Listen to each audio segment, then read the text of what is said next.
নমস্কার বন্ধুরা, বামস কিচেনে সবাইকে স্বাগত। আর আমি অনেক দিন পরে আজকে ভিডিও দিচ্ছি বামস কিচেনে। আজকে দেব আমড়ার চাটনি, মানে এগুলো সেই দেশি আমড়া যেগুলো হয় সেই আমড়াগুলো। আর এই আমড়াগুলো আজকে আমরা কোথা থেকে পেয়েছি সেটা আমি পরে বলছি। তো প্রথমে কিন্তু ওই আমড়াগুলোর থেকে মানে সব রান্না হবে না, এখন অল্প কয়েকটা নিয়ে আর কি সেদ্ধ বসিয়ে দেওয়া হচ্ছে। আর আজকে চাটনিটা মা বানাবে। দেশি আমড়ার চাটনি কেমনভাবে বানাতে হয় এটা আমিও জানি না, মানে জানি না বলতে মানে বানাইনি আমি কখনো, মা বানিয়েছে, সেজন্য মা আজকে দেখাবে চাটনিটা বানিয়ে। তো প্রথমে কিন্তু আমড়াগুলোকে সেদ্ধ করে নেওয়া হচ্ছে। আর এখন গ্যাসের উপর একটা কড়াই বসিয়ে দিয়েছে, কড়াইতে দিয়ে দিচ্ছে অল্প একটু সর্ষের তেল। মানে আমার আজকে শেখা হয়ে যাবে এই চাটনি রান্নাটা, দেশি আমড়ার চাটনি। তো তেলটা কিন্তু এখন গরম হয়ে গেছে। এখন এর মধ্যে দিয়ে দিচ্ছে একটা শুকনো লঙ্কা আর 5 ফোড়ন, আর দিয়ে দিচ্ছে কতগুলো গোটা সর্ষে। এবার ফোড়নটা একটু ভেজে নিতে হবে, বেশ সুন্দর ভাজা ভাজা গন্ধ এখন কিন্তু বেরিয়ে গেছে।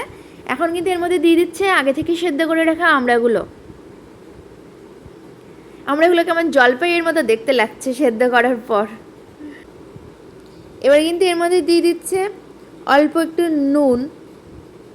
নুনটা কিন্তু টেস্ট ব্যালেন্স করার জন্যে, যেহেতু এতে চিনি দিতে হবে সেই জন্যে। তো দিয়ে দিল নুন, আর এখন দিয়ে দিচ্ছে অল্প পরিমাণে হলুদ গুঁড়ো। এবার কিছুক্ষণ একটু ফুটতে দিতে হবে, জলটা একটু কমবে সেই পর্যন্ত অপেক্ষা করতে হবে। আমি তো দেখে ভাবছি এটা জলপাইয়ের চাটনি হচ্ছে, কিন্তু না, এটা আমড়ার চাটনি, দেশি আমড়ার। আর এবার কিন্তু জলটা একটু কমে গেছে। এবার এর মধ্যে দিয়ে দেওয়া হচ্ছে চিনি। চিনিটা খুব বেশি মা দেবে না, কারণ মা বলছে যে এটা বেশি একটু ঝোল ঝোল থাকবে আর একটু টকটকও লাগবে, বেশ ভালো লাগবে। আর এই বর্ষার সময় কিন্তু এই আমড়াগুলো পাওয়া যায়, অন্য সময় কিন্তু পাওয়া যায় না। এখনই আর কি সিজন এই আমড়াগুলোর। আর আমরা এই আমড়াগুলো কোথায় পেয়েছি আমি বলছি। এগুলো আমরা আজকে বাজারে গেছিলাম, তো বাজার থেকে ফেরার সময় গিফট পেয়েছি। অ্যাকচুয়ালি রাস্তার ধারে একটা বড় গাছ আছে, আর 2-3 জন মিলে এই আমড়া পাড়ছিল। তো সেখান থেকে আমাদেরকে কিছুটা দিয়েছে আসার সময়। মানে আমরা তাকিয়ে তাকিয়ে দেখছিলাম বলে আমাদের একটা ক্যারি ব্যাগে করে এক ক্যারি ব্যাগ ভর্তি করে দিয়ে দিয়েছে।